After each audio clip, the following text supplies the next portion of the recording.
مودی اور ان کی انتہا پسند حکومت نے کہ ہم اس ٹریٹی کو، اس معاہدے کو معطل کرتے ہیں، یہ ایک غیر قانونی اقدام ہے اور ہم اس کو بالکل ہرگز قبول نہیں کرتے۔ یہ پرامن وجود کے اصولوں کے خلاف ہے۔ جناب چیئرمین، ایک چیز آپ غور کریں کہ معاہدہ پانی کے بارے میں ہے اور ہم پاکستان لوور ریپیرینز ہیں، اور پانی کا مسئلہ جب آتا ہے تو لوور ریپیرینز کی یہ ایک انسانی حق ہے کہ وہ اس پانی کو استعمال کریں۔ تو بھارتی حکومت کیا چاہتی ہے؟ وہ چاہتی ہے کہ ہمارا پانی بند کر دے اور ہمیں بھوکا اور پیاسا مار دے۔ کیا یہ اس سے بڑی کوئی دہشت گردی ہو سکتی ہے جناب؟ اس سے بڑی کوئی دہشت گردی ہو سکتی ہے کہ آپ ایک انسانی حق چھینیں اتنی کروڑہ عوام سے؟ تو مودی اور ان کی جو ناٹزی ذہنیت کی انتہا پسند حکومت ہے، ان کو میں بتانا چاہتا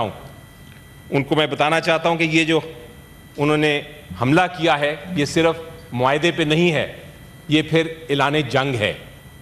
یہ اعلان جنگ ہے جناب چیئرمین ہر پاکستانی شہری پہ، یہ اعلان جنگ ہے ہمارے ملک کی سالمیت پہ، اور یہ اعلان جنگ ہے ہمارے ملک کے مستقبل پہ۔ میں ان کو یاد کرانا چاہوں گا کہ میرے قائد عمران خان نے کیا کہا تھا جب 2019 میں اسی طرح کا ماحول پیدا کرنے کی کوشش کی گئی تھی انڈین گورنمنٹ کی طرف سے۔ انہوں نے کہا تھا کہ ہم ایک بہادر قوم ہیں، ہم دھمکیوں سے نہیں ڈرتے۔ انہوں نے کہا تھا کہ اس ملک اور قوم کے لیے میری جان بھی حاضر ہے۔ بسم اللہ الرحمن الرحیم۔ بہت شکریہ جناب چیئرمین۔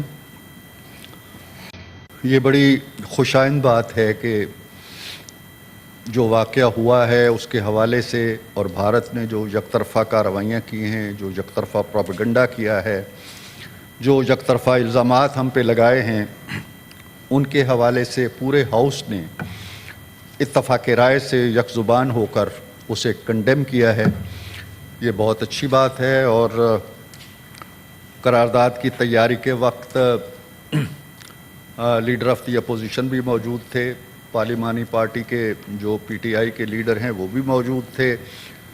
قرارداد میں انہوں نے دلچسپی بھی لی، اس میں ترامیم بھی سجیسٹ ہوئیں، اور یہ اتفاق رائے کا ایک اظہار تھا جس کے لیے میں ان سب کا بہت شکر گزار ہوں، اپنی طرف سے بھی، اپنی جماعت کی طرف سے بھی۔ جناب چیئرمین، یہ جو واقعہ ہوا ہے پہلگام میں، اس کی طرف آنے سے پہلے ہمیں ایک کیریکٹر کی بات کرنی چاہیے جس کا نام ہے نریندر مودی۔ یہ وہ شخص ہے جس کی پرورش RSS کی گود میں ہوئی، دہشت گردی کی تربیت اس نے وہاں سے حاصل کی، اور یہ سفر اس کا شروع ہوتا ہے بچپن سے اور لڑکپن سے، اور ہوتے ہوتے ہوتے یہ گجرات کی وزارت اعلیٰ تک پہنچتے ہیں۔ اور وہاں جناب چیئرمین سب سے بڑا ان کا کارنامہ یہ ہے کہ 2002 کے مسلم کش فسادات ہوتے ہیں جن میں تقریباً 3000 کے قریب مسلمانوں کو شہید کر دیا جاتا ہے، ان کے گھر لوٹ لیے جاتے ہیں، سینکڑوں ہماری بچیاں جو ہیں ان کی آبرو ریزی ہوتی ہے، ان کے کاروبار تباہ کر دیے جاتے ہیں، ان کے لیے گجرات کو جہنم بنا دیا جاتا ہے۔ یہ پہلی بڑی سیاسی کامیابی یا کامرانی تھی جس سے اس نے جست لگائی۔ ان دنوں میں چیئرمین صاحب ان کو خطاب دیا گیا گجرات کے قصاب کا۔